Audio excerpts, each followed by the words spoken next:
Hey, let's talk about the problems of the American government, the top issues that I think need to be resolved right now. And let's head right into the most important one, in my humble opinion, is the debt.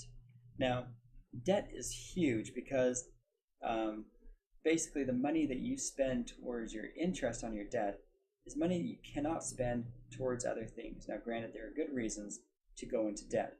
Um, you need a house to live in. Okay, you may need to go into debt for that. Um, what are you going to do? I mean, if you know you're going to be in an area for 10 or 20 years or 30 years, you're going to rent an apartment the entire time and you save enough to be able to purchase the house outright. Um, some things merit an investment. The government doesn't have any such cases where it has anything that merits um, an investment. I mean, banks are in the investment business, not governments. Governments are in the protection business, primarily. There are a few other things. All right, so yeah, $21 trillion in debt right now, thanks to Obama. We jumped from 9 trillion to 19 trillion.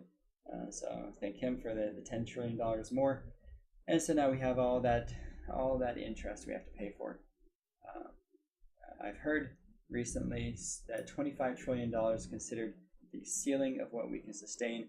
The idea being that if all our taxes go to paying off the interest alone, then yes, our debt won't increase, but then what do we have left for paying for vital, essential government services, right? So there's a limit to the amount of debt we can have, because if we ever try to pay down the debt, we have to have at least enough to pay for all services. And if we're collecting less than the amount for all services, then the debt's going to increase by virtue of that alone. In addition, the interest.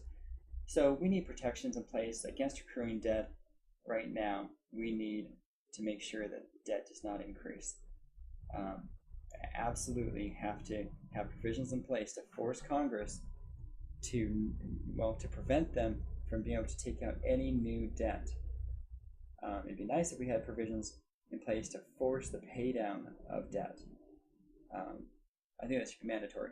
And what that's going to require is that government service is going to have to be reduced, or I should say costs will be reduced, so that our tax revenue will be able to pay for all of our services plus interest at the very least, and probably should have in the law requiring a little bit more to pay down the debt.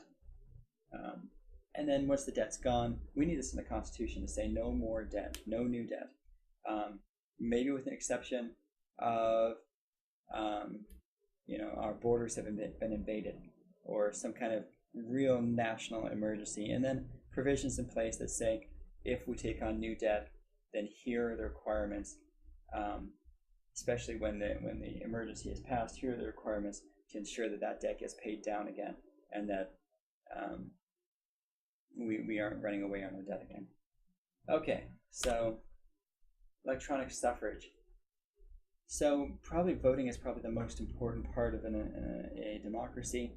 The citizens need to feel as though their voice matters, and they need a way to be able to communicate their wishes of who they want representing them, and even how they feel about various issues. Right now we have a lot of pollsters constantly calling and getting samplings. What if the American people were free to simply give their voice? Okay, that's getting to my next point, but what if? I'm sure if people update their positions, they're probably not going to change their positions that often, and they probably wouldn't mind going in online and changing their positions when a major position changes. So give everyone a way to voice how they feel once, and not have to keep on saying it over and over again.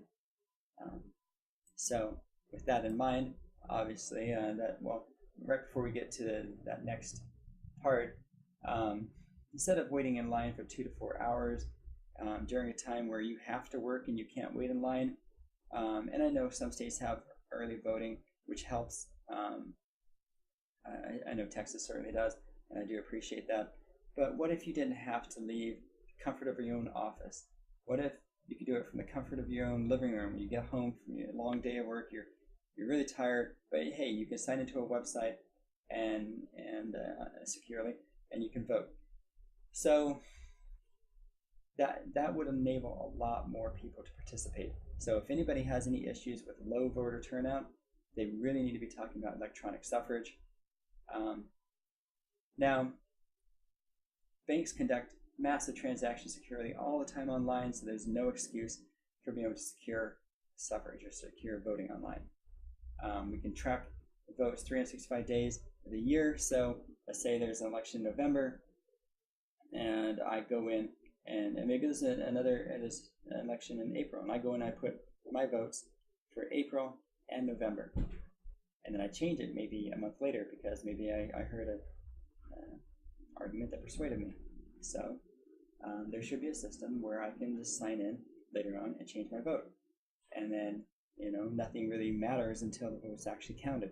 And when the vote's counted, my vote still stays up. So maybe that's the same vote I want for the same kind of issue or the same feelings that I have towards an issue the next year. So preferences stay, and whenever the vote's collected, then my vote is counted. So that's electronic suffrage, enabling us to just sign in anytime we want and tell government how we feel. All right. Let's go to representation. So the idea that, we all know that promises are made before the election and then they're broken after the election. There's nothing that binds the representatives, and so they are their own tyrants. They do what they wish after the election, and certainly not representing the will of the people, not representing, aka representatives, right? They're supposed to represent. So, but what if we could bind them to the constituents' views? So all the constituents put how they feel about various issues, and then if let's just say more than X percent of the constituents feel strongly about a certain issue, then the representatives' hands are bound. They simply cannot vote against the will of the people if the majority is strong enough. I'm in favor of something like that. Definitely need some change in the Constitution to make that happen. And really it should happen at all levels. Let's take a look at electronic lines. We wait 3 to 6 hours at a DMV or an IRS when much of what can be done there can simply be filed electronically. So electronic lines, or you check in an electronic line, you get a number, and then you go at a specific time, and you have a much shorter wait, kind of a metering of the line. Definitely, I think a good way. I've seen it try to be implemented down here in Texas and fail. So the idea of being able to check in and then come at a specific time or have an appointment at a specific time and then not have to wait, right? You have the appointment, so you just go straight in. It makes sense to me. All right, so we don't have school choice. There's a monopoly on education, drives poor quality, it's no fun, no choices. So, and many schools are highly political as well, which they shouldn't be. So what if the parents simply had vouchers? They could simply take the money that was collected via taxation and take it to any school they want that was accredited. Maybe a political school, maybe a religious school, wherever the parent wants.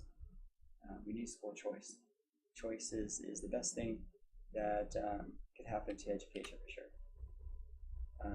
Along the lines of transportation, roads should not be a monopoly.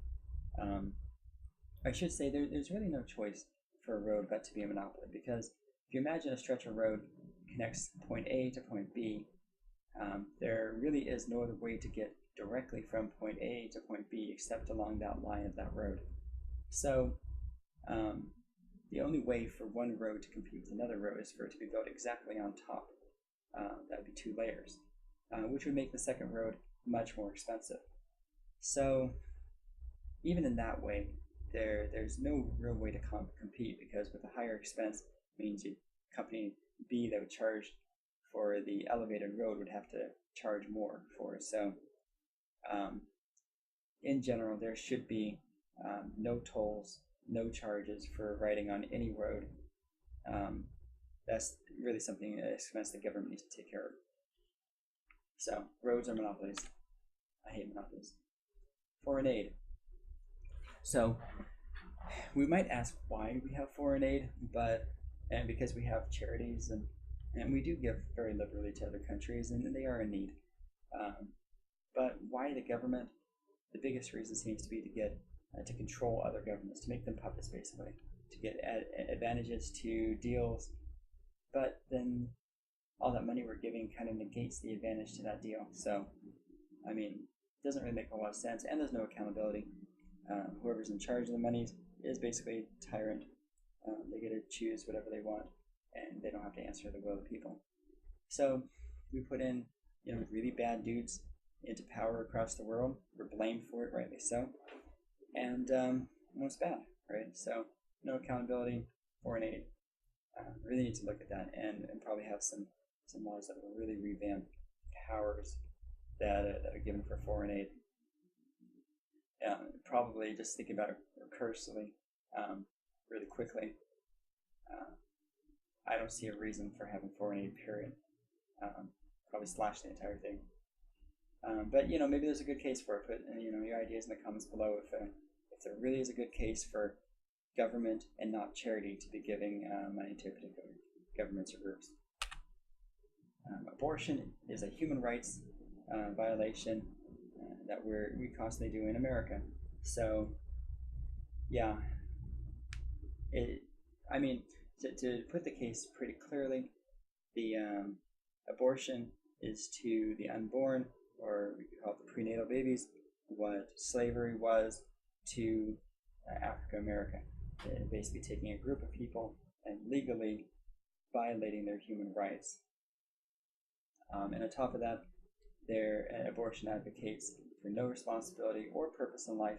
Once you get a child, all of a sudden responsibility and purpose in life hit really hard, and it's a good thing.